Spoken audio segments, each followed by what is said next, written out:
بسم اللہ الرحمن الرحیم۔ یہ سول اسپتال جور آباد کی ایمرجنسی کا داخلی دروازہ ہے۔ ابھی آپ کے سامنے ریسکیو 1122 کی ایک ایمبولینس آ کر رکی ہے۔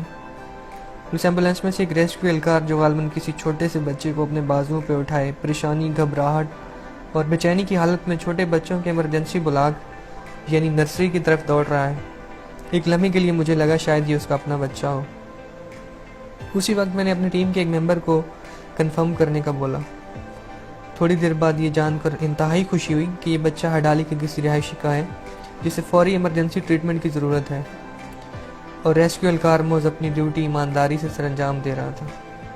اس واقعہ کے بعد میں یہ کہنے میں حق بجانب ہوں کہ گورنمنٹ سیکٹر میں کام کرنے والا ہر شخص برا بھی نہیں ہوتا۔ اس لیے آپ سب لوگوں سے التماس ہے کہ اچھا کام کرنے والوں کی حوصلہ افزائی کریں، کہ تنخواہ تو کام کرنے اور نہ کرنے والے دونوں کو برابر ہی ملتی ہے۔ شکریہ۔